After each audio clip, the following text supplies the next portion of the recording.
Social മീഡിയയിലൂടെ ഒരുപാട് dangerous കാര്യങ്ങൾ നടക്കുന്നുണ്ട്. അതിനെക്കൊണ്ട് ഗുണങ്ങളും ഉണ്ട്, ദോഷങ്ങളുമുണ്ട്. എന്തൊക്കെയാണ് ഗുണം, എന്തൊക്കെയാണ് ദോഷം, ഇതൊക്കെ ഞാൻ പറഞ്ഞു തരാം.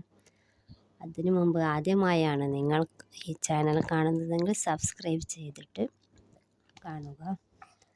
ഇന്ന് സോഷ്യൽ മീഡിയ മനുഷ്യരുടെ ജീവിതത്തിൻ്റെ ഭാഗമായിട്ടുണ്ട്. പക്ഷേ അതേ സോഷ്യൽ മീഡിയ ചിലരുടെ ജീവിതം നശിപ്പിക്കുകയും ചെയ്യുന്നു. ഒരാളെ അപമാനിക്കുന്നത് വലിയ തെറ്റാണെന്നും നമ്മുടെ കൈയും നാവും കൊണ്ട് മറ്റൊരാൾക്ക് ദുഃഖം വരരുതും എന്നുമാണ് നമ്മുടെ നബി പഠിപ്പിക്കുന്നത്. ഒരു തെറ്റായ വീഡിയോ വൈറലാക്കാം. ഒരു ഫേക്ക് ന്യൂസ് ആളുകളെ അപമാനിക്കാം. ഒരു കമൻ്റ് പോലും ഒരാളുടെ മനസ്സു തകർക്കാം. പലർക്കും ഡിപ്രഷൻ വരെ വരുന്നു. സുഹൃത്തുക്കളെ നഷ്ടപ്പെടുന്നു. കുടുംബ ബന്ധങ്ങൾ തകരുന്നു. ചിലർ ലൈക്സിനും വ്യൂസിനും വേണ്ടി യഥാർത്ഥ ജീവിതം മറക്കുന്നു. പുറത്ത് സന്തോഷം കാണിച്ചാലും അകത്ത് ഒറ്റപ്പെട്ടവരായിരിക്കും. സോഷ്യൽ മീഡിയ ഉപയോഗിക്കാം, പക്ഷേ അത് നിങ്ങളുടെ ജീവിതത്തെ നിയന്ത്രിക്കാൻ അനുവദിക്കരുത്.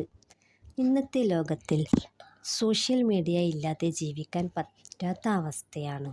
ഫേസ്ബുക്ക്, വാട്സപ്പ്, ഇൻസ്റ്റാഗ്രാം, യൂട്യൂബ് ഇവ മനുഷ്യരെ ബന്ധിപ്പിക്കാനാണ് വന്നത്. പക്ഷേ ചിലപ്പോൾ ജീവിതം തകരുന്ന ആയുധമായി മാറും. ഒരാളെ ട്രോൾ ചെയ്യാൻ ബോഡി ഷെയ്മിങ്ങിനും സോഷ്യൽ മീഡിയ ഉപയോഗിക്കുന്നു.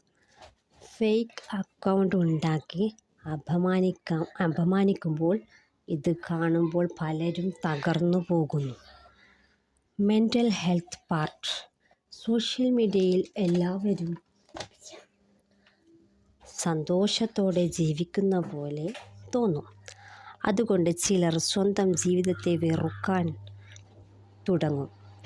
അവർക്കെല്ലാം നല്ല ജീവിതം, എനിക്ക് മാത്രം പ്രശ്നങ്ങൾ എന്ന ചിന്ത ഡിപ്രഷൻ വരെ ഉണ്ടാക്കാം. ലൈക്സ് കുറഞ്ഞാൽ വിഷമം, വ്യൂസ് കിട്ടിയില്ലെങ്കിൽ നിരാശ.